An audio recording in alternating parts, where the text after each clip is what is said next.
نحمدہ ونصلی علی رسولہ الکریم اما بعد فاعوذ باللہ من الشیطان الرجیم بسم اللہ الرحمن الرحیم۔ السلام علیکم۔ تابوت سکینہ یہ شمشاد کی لکڑی کا ایک صندوق تھا جو حضرت آدم علیہ السلام پر نازل ہوا تھا۔ یہ آپ کی آخری زندگی تک آپ کے ساتھ ہی رہا، پھر بطور میراث آپ کی اولاد کو ملتا رہا، یہاں تک کہ حضرت یعقوب علیہ السلام کو ملا۔ آپ کے بعد آپ کی اولاد بنی اسرائیل کے قبضے میں رہا اور حضرت موسیٰ علیہ السلام کو مل گیا تو آپ اس میں تورات شریف اور اپنا خاص سامان رکھنے لگے۔ یہ بڑا ہی مقدس اور بابرکت صندوق تھا۔ بنی اسرائیل جب کفار سے جہاد کرتے تھے اور بنی اسرائیل جب کفار کے لشکروں کی کثرت اور ان کی شوکت دیکھ کر سہم جاتے اور ان کے سینوں میں دل دھڑکنے لگتے تو وہ اس صندوق کو اپنے آگے رکھ لیتے تھے، تو اس صندوق سے ایسی رحمتوں اور برکتوں کا ظہور ہوتا تھا کہ مجاہدین کے دلوں میں سکون و اطمینان کا سماں پیدا ہو جاتا تھا اور مجاہدین کے سینوں میں لرزتے ہوئے دل پتھر کی پہاڑیوں سے زیادہ مضبوط ہو جاتے تھے۔ اور جس قدر صندوق آگے بڑھتا تھا، آسمان سے نصر من اللہ فتح قریب کی بشارت عظمیٰ نازل ہوا کرتی اور فتح مبین حاصل ہو جایا کرتی تھی۔ اور جب بنی اسرائیل میں کوئی اختلاف پیدا ہوتا تھا تو لوگ اسی صندوق سے فیصلہ کراتے تھے اور اس صندوق سے فیصلے کی آواز اور فتح کی بشارت سنائی دیتی تھی۔ بنی اسرائیل اس صندوق کو اپنے آگے رکھ کر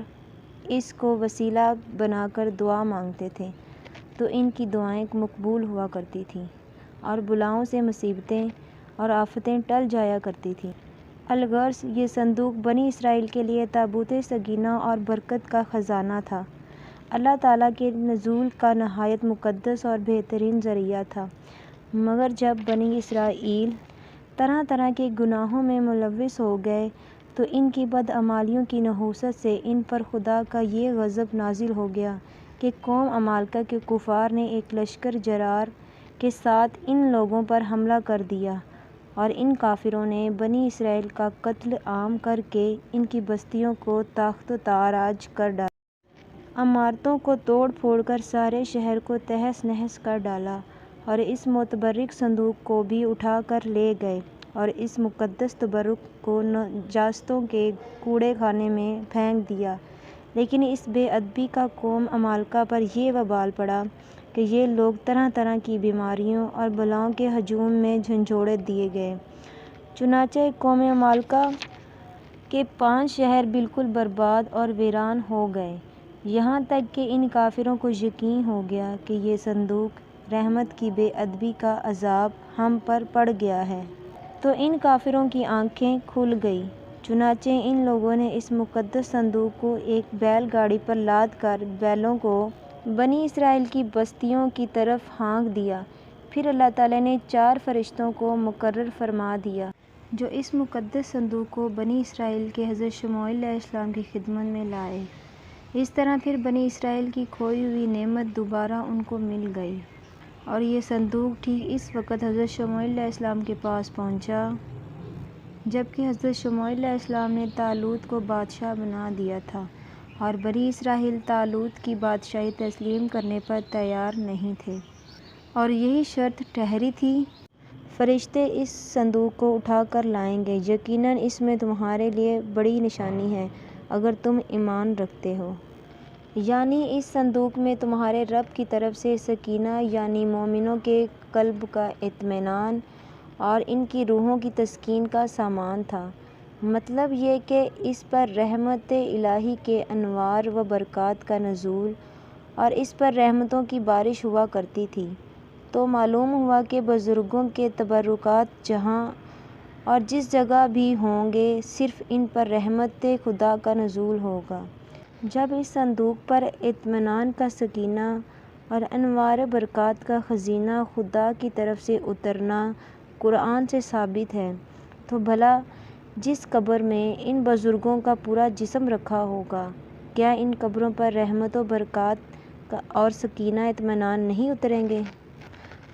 ہر وہ عاقل انسان جس کو اللہ تعالیٰ نے بصارت کے ساتھ ساتھ ایمانی بصیرت بھی عطا فرمائی ہے، وہ ضرور اس بات پر ایمان لائے کہ جب بزرگوں کے لباس اور ان کی جوتیوں پر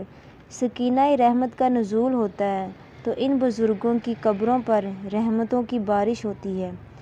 تو جو مسلمان ان مقدس قبروں کے پاس حاضر ہوگا ضرور اس پر بھی بارش رحمت کے چند قطرات برس ہی جائیں گے، کیوں نہ کہ جو موسلا دھار بارش میں کھڑا ہوگا ضرور اس کا کپڑا اور بدن بھیگے گا، جو دریا میں غوطہ لگائے گا ضرور اس کا بدن پانی سے تر ہوگا، جو عطر کی دکان پر بیٹھے گا ضرور اس کو خوشبو نصیب ہوگی۔ تو ثابت ہوگا کہ جو بزرگوں کی قبروں پر حاضری دیں گے ضرور وہ فیض و برکات کی دولتوں سے مالا مال ہوں گے، اور ضرور ان پر خدا کی رحمتوں کا نزول ہوگا جس سے ان کے مصائب دفع ہوں گے اور دین و دنیا کے فوائد منافع حاصل ہوں گے۔ اس واقعے سے یہ بھی معلوم ہوا کہ جو قوم سرکشی کے طوفان میں پڑ گئی، اللہ اور رسول کی نافرمانی کرتی ہے، اس قوم کی نعمتیں چھین لی جاتی ہیں۔